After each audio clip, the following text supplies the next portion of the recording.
Shalom sobat kabar baik semuanya, apa kabar? Saya berharap Anda semua dalam keadaan sehat dan tetap dalam pertolongan Tuhan kita, Yesus Kristus. Hari ini saya mau mengajak kita untuk bersama-sama menyimak sebuah kesaksian dari seorang pemuda yang sangat luar biasa. Dia adalah seorang pendakwah yang sejati menurut saya ya, karena dia memiliki keinginan yang kuat untuk menjangkau orang lain yang berbeda keyakinan dengan dia. Dia adalah seorang muslim yang sangat taat, seorang yang masih sangat muda, tapi memiliki kerinduan yang besar untuk membagikan imannya kepada orang yang tidak seiman dengan dia. Karena dia merasa bahwa Islam adalah agama yang paling benar. Dan dia bersyukur karena dia adalah seorang muslim yang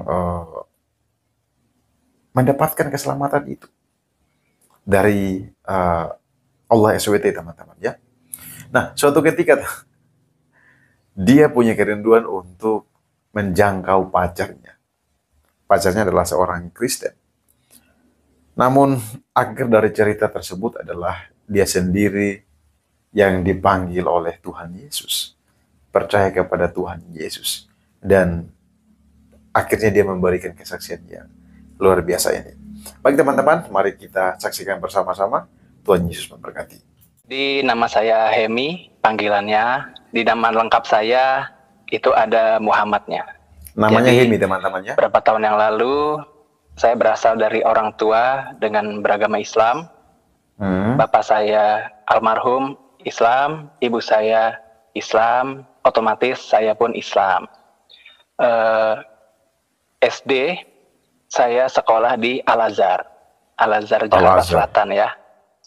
Al-Azhar Pusat Jakarta Selatan. Di sana saya pun dulu juara lomba azan. Ya saya tipe orang yang suka dengan kerohanian. Kegiatan keagamaan saya ikut, rohis saya ikut, ngaji. Saya pernah juara azan, juara ngaji. Itu di sekolah juara dulu di SD. Azan, juara ngaji teman-teman ya. Nah, seiring perjalanan waktu, saya mau kenal Tuhan. Jadi timbul, ini udah bukan SD ya, jadi seiring saya sudah mulai dewasa, saya bertanya-tanya, banyak agama ya, banyak kepercayaan. Dan pada saat itu kan, saya tahunya, oh berarti beruntungnya saya ya, saya beragama ini, saya sudah dipilih. Saya sudah dipilih, berarti saya pernah tanya ke Tuhan saat itu. Yang saat itu saya panggil Allah. Jadi ya Allah,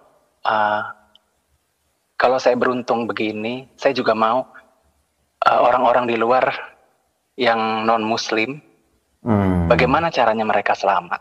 Karena yang saya tahu saat itu, yang selamat itu kan orang Islam. Yang selamat itu orang Islam jadi, teman-teman ya.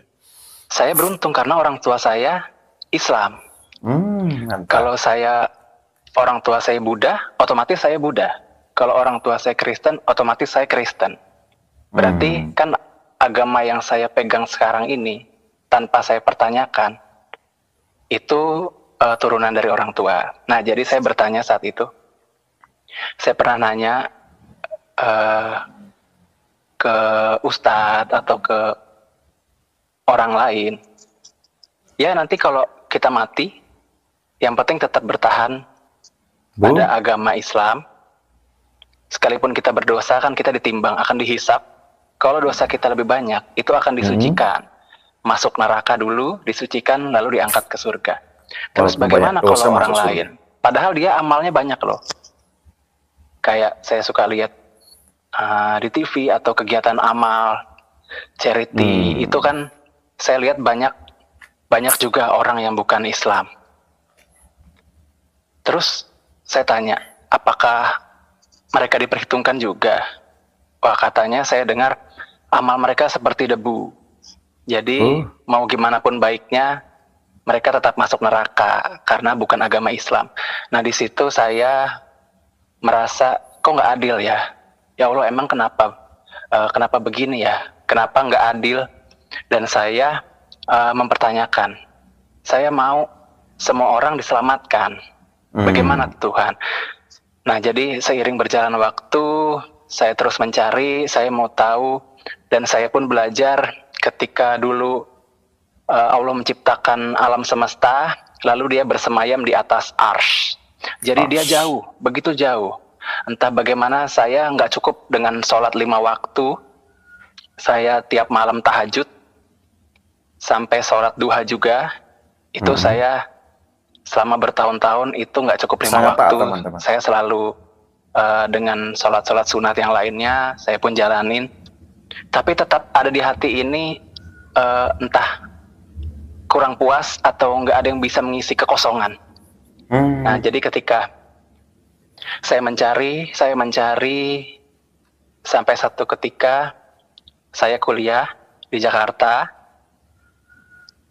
ketemulah ada satu cewek nih, Jadi saya suka sama cewek ini. Nah, dia kebetulan agamanya Kristen. Nah, dalam pencarian saya deketin cewek ini. Dalam hati saya emang nggak apa-apa nih, ntar kalau pacaran beda agama. Ya namanya suka terobos saja. Jadi ya saya deketin dia. Dalam pertanyaan saya kan hati saya lagi mempertanyakan Tuhan. Saya coba tanya sudut pandang orang Kristen gimana sih cara mereka beribadah, cara mereka punya hubungan sama Tuhan. Ibadahnya gimana sih? Terus satu poin yang saya dapat dari orang Kristen, dari cewek ini yang saya deketin dulu, dia bilang, tanya Tuhan aja, tanya Tuhan gimana? Ngobrol aja. Nah, di situ saya nggak nangkep.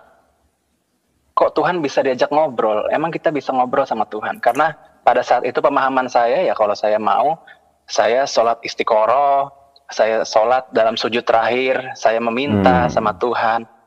Ya saya minta apapun yang saya impikan, apapun yang saya mau, saya naikkan semua dalam doa saya, dalam sholat. Tapi kok ini bisa tanya Tuhan? Sampai akhirnya dalam satu kekosongan saya merasa, oh Tuhan itu emang ada. Tuhan itu ada, tapi dia udah menciptakan dunia ini dengan semua sistemnya, semua berjalan dengan baik, tanpa dia harus campur tangan lagi. Kayak misalnya bumi berputar, nggak perlu diatur-atur lagi sama Tuhan. Atau siklus air dari awan, hujan, turun ke laut. Dari laut menguap ke awan lagi, itu nggak perlu diatur sama Tuhan. Karena di dunia ini sudah ada hukumnya. Oh, jadi Tuhan itu ada, dan dia cuma nonton dari atas arsy itu.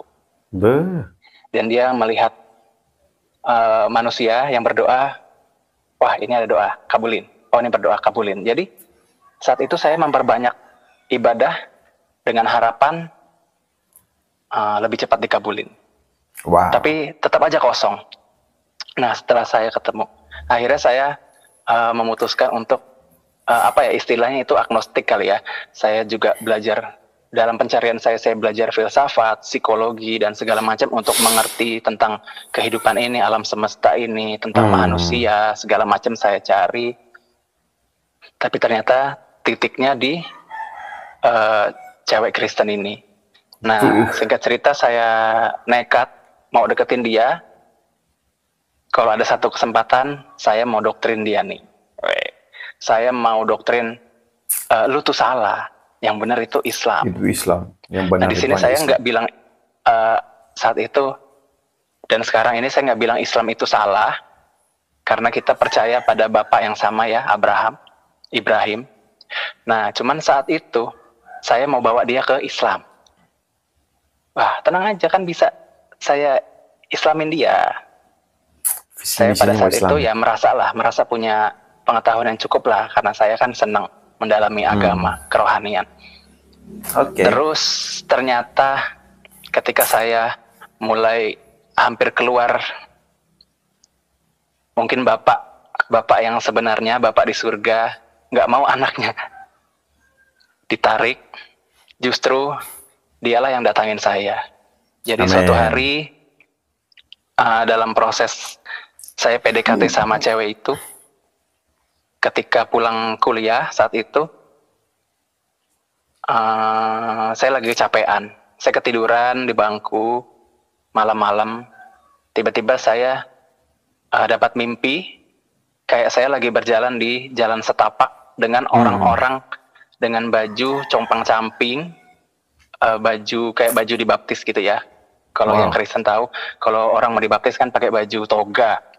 Nah itu baju compang-camping, kusam, robek-robek, ada yang telanjang juga. Itu kayak semacam antrian. Saya ada di antrian itu. Terus saya ngelihat kok ini orang kayak zombie. Saya lihat mukanya. Kayak zombie pula kan? Ini barisan apa ya? Saya di mana ya? Jadi kayak saya merasa lucid dream ya. Jadi kalau saudara tahu lucid dream itu kayak mimpi tapi kita bisa bergerak. Kalau mimpi kan kayak kita cuma nonton aja, nonton film. Tapi ini saya bisa jalan di situ, di barisan itu saya coba maju ke depan. Ini barisan apa? Ternyata di depan itu ada imamnya. Di imamnya pakai jubah putih, panjang, rambutnya gondrong. Tapi saya nggak tahu. Saya saat itu nggak tahu sama sekali ini apa, ini siapa. Terus saya berhadapan-hadapan sama imamnya di depan. Terus dia mengangkat tangannya pada saya. Saya berhadapan-hadapan depan-depanan, tapi saya nggak bisa lihat mukanya. Mukanya kayak di blur gitu. Terus dia bilang, carilah aku. Nah ketika saya dengar carilah aku, saya kebangun. Langsung saat itu juga kepikiran untuk saya harus cari Alkitab. Nggak tahu, nggak ada dari mana. Saya nggak punya saudara yang Kristen. Bahkan orang tua saya juga semuanya Islam. Saudara pun sepupu nggak ada yang Kristen sama sekali. Tapi tiba-tiba saya mau cari tahu tentang Alkitab. Hal yang nggak pernah saya tahu, hal yang nggak pernah saya mau cari tahu. Karena saat itu kalau saya diajar dulu kalau mempertanyakan Allah itu akan dihukum. Jadi ketika saya mempertanyakan Tuhan, ya udah terima aja.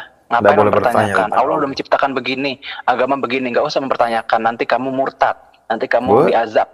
Jadi saya benar-benar ketakutan, tapi entah saat itu saya nggak peduli lagi sama ketakutan itu. Saya coba terobos karena ada dorongan yang begitu kuat untuk mencari tahu tentang Alkitab ini.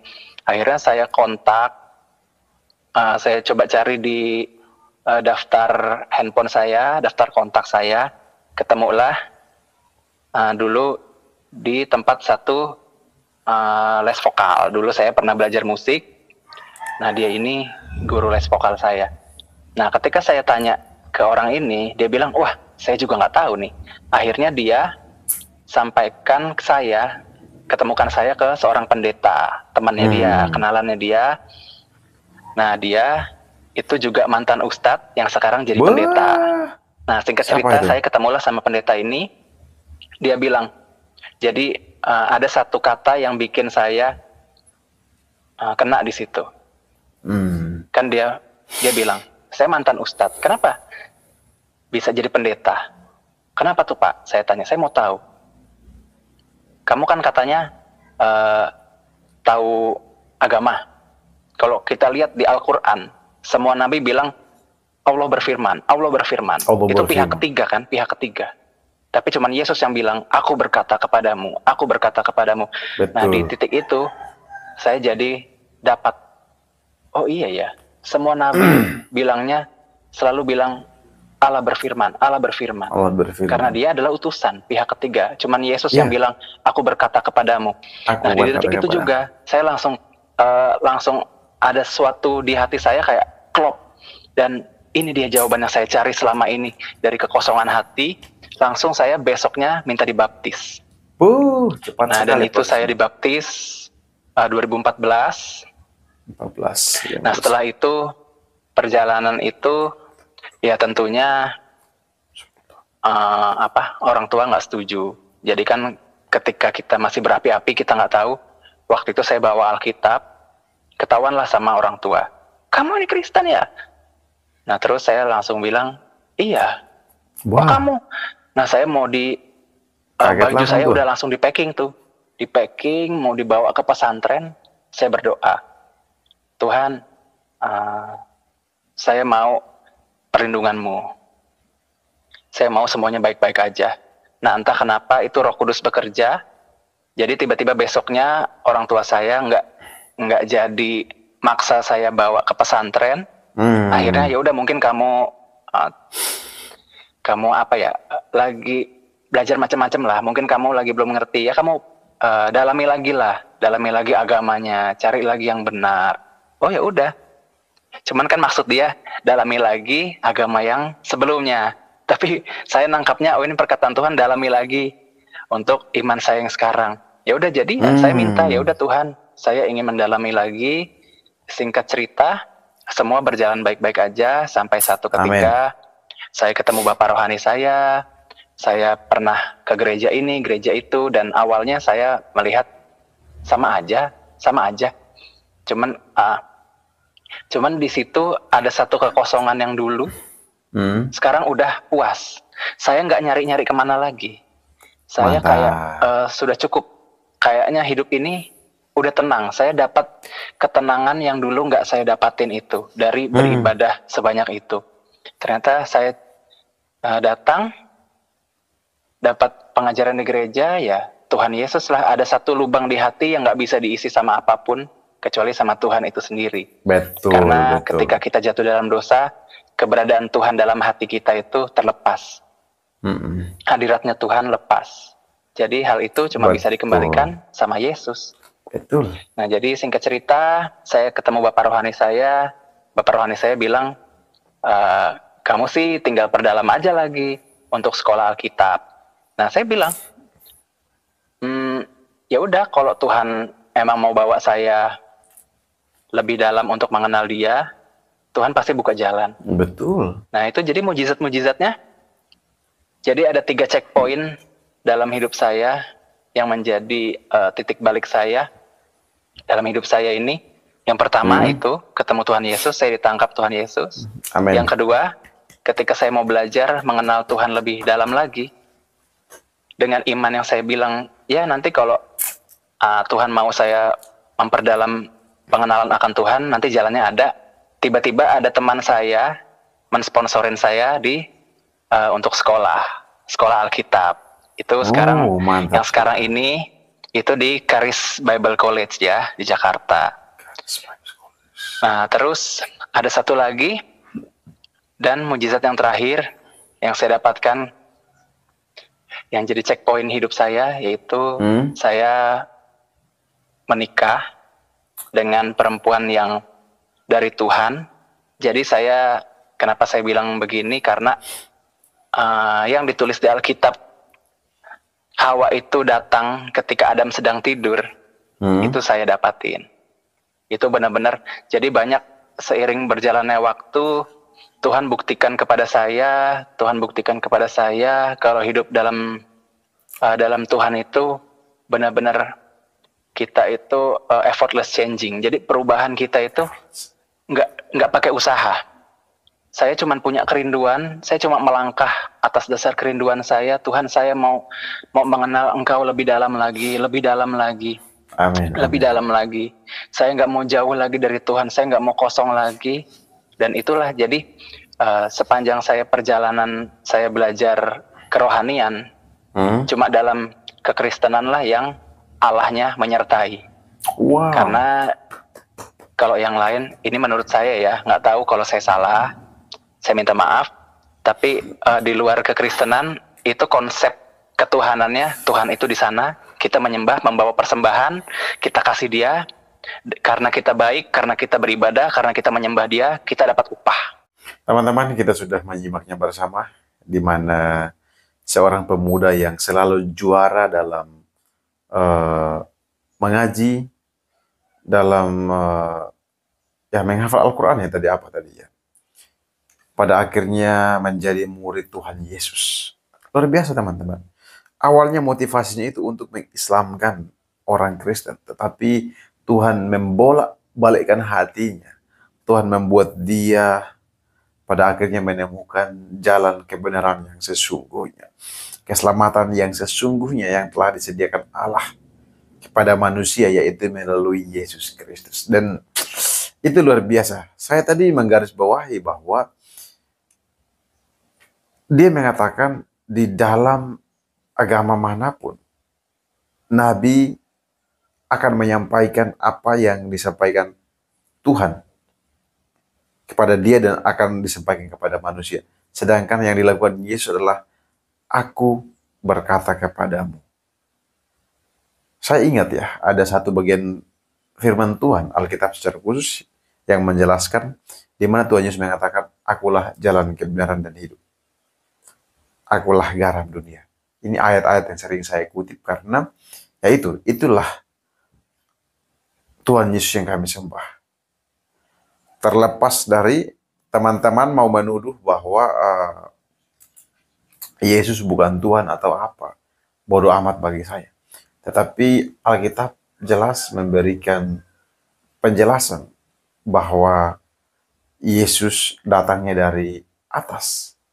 Yesus datangnya dari surga untuk menjangkau manusia yang telah berdosa tersebut. Baik teman-teman, sekian yang saya sampaikan. Tuhan Yesus memberkati.